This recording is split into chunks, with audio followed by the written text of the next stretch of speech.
Hello students, welcome to my YouTube channel SP group of education. आज हम आपको दूसरा वीडियो लेके आए हैं क्लास 10th। आगे की टॉपिक पढ़ाएंगे जो कि इम्पोर्टेंट है, रेजिस्टिविटी और ओम्स लॉ, विशिष्ट प्रतिरोध और ओम का नियम। ये दो टॉपिक हैं जो कि बहुत इम्पोर्टेंट है। तो आगे फटाफट शुरू करते हैं। तो देखिए, रेजिस्टिविटी क्या होता है बेटा?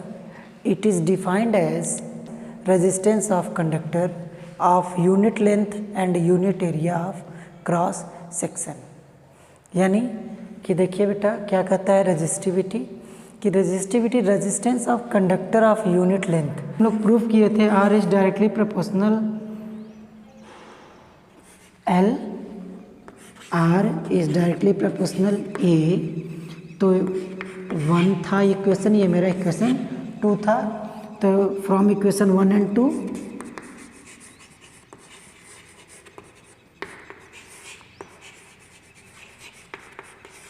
क्या हुआ था? 1 एंड 2 से हमको मिला था R is directly proportional L upon A. इसी को हम लिखे थे R is equal to rho L upon A. तो ये इसी से हम रो निकालेंगे। तो रो इज इक्वल टू क्या होगा बेटा? Rho is equal to R A upon L। ठीक है, तो ये निकला था हमारा। देख लीजिए, ये देखिए इधर आएगा इस साइड में, तो आर ए अपॉन एल हो जाएगा। तो देखिए क्या होगा, इसी से फॉर्मूला, इसी से इसका डिफिनीशन निकालेंगे। फार्मूला ये हो गया। तो definition, it is defined as resistance of conductor unit length. Unit length का जो रेजिस्टेंस होगा कंडक्टर का, और उसके क्रॉस सेक्शन का एरिया जो होगा वो unit area of cross section, इन दोनों का जो रेशियो होगा रेजिस्टेंस का, उसी को हम लोग बोलते हैं रेजिस्टिविटी या विशिष्ट प्रतिरोध।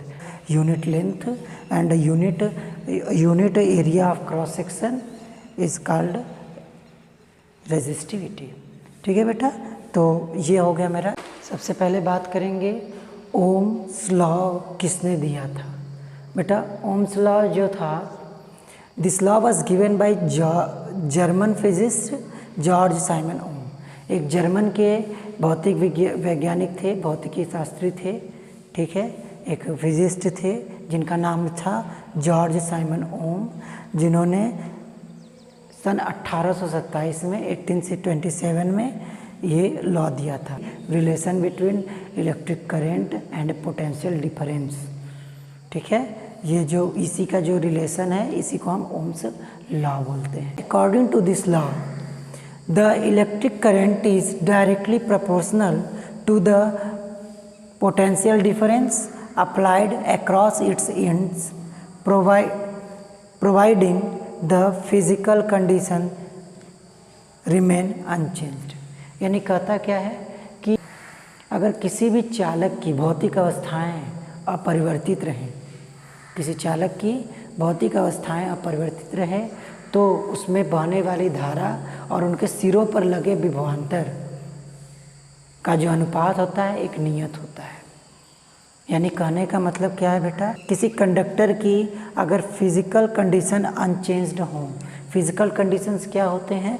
जैसे एरिया हो गया, लेंथ हो गया, ब्रीथ हो गया, टेम्परेचर हो गया, ये सब क्या होते हैं? फिजिकल कंडीशंस होते हैं। अगर किसी भी कंडक्टर की ये सारी चीज़ें अगर अनचेंज्ड हो, नहीं चेंज होती हैं, तब इस स्थिति में बेटा क्या होता है कि उसको, उसमें जो इलेक्ट्रिक करंट जो है, जो उसमें इलेक्ट्रिक करंट फ्लो हो रहा है उस पूरे कंडक्टर में जो electric current potential difference directly proportional होगा। यानी हम लिख सकते हैं I is directly proportional V, या V, या इसको हम और करके लिख सकते हैं V is directly proportional I।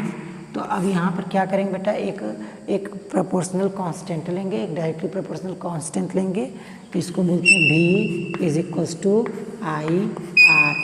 ठीक है, यहाँ पे R क्या है? R where R is proportional constant, proportional constant is known as known as resistance.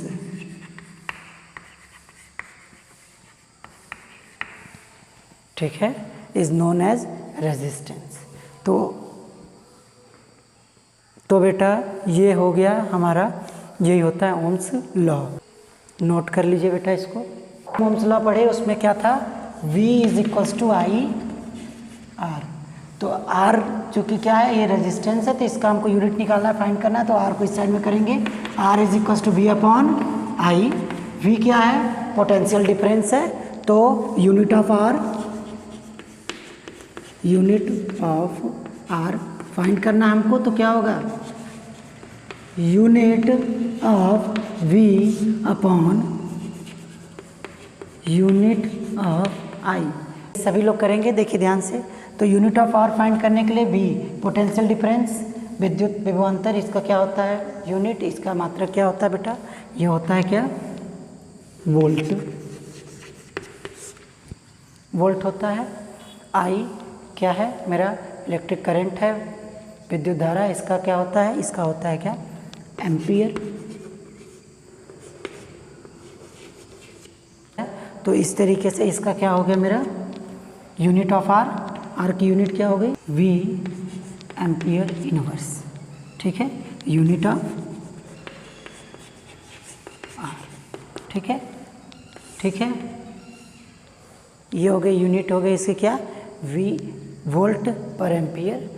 लेकिन ये हो गया, अब इसका अगर ऐसा यूनिट अगर देखा जाए तो ऐसा यूनिट ऑफ रेजिस्टेंस, ऐसा ही यूनिट ऑफ आर क्या होता है, ओम होता है, जिसका सिंबल होता है बेटा ये उसका सिंबल होता है ओम का। ठीक है, क्लियर।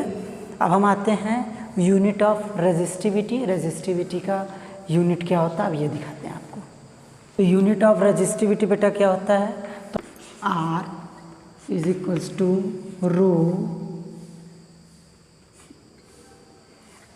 L अपॉन ए, निकाले थे बेटा।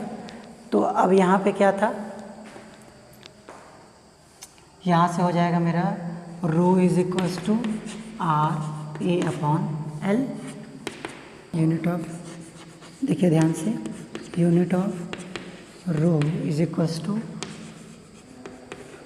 Unit of R into unit of A upon unit of L, length. तो देखिए सबका यूनिट लिखते हैं, इसका होता है ओम, सिंबल क्या यूज करते हैं, एरिया का मीटर स्क्वायर, लेंथ का मीटर होता है। तो ये देखिए मीटर से मीटर कैंसिल हो गया, तो ये क्या हो गया, ओम मीटर हो गया। क्लियर। अगर वीडियो अच्छा लगा हो तो लाइक कीजिए, सब्सक्राइब कीजिए मेरे यूट्यूब चैनल को। Thank you.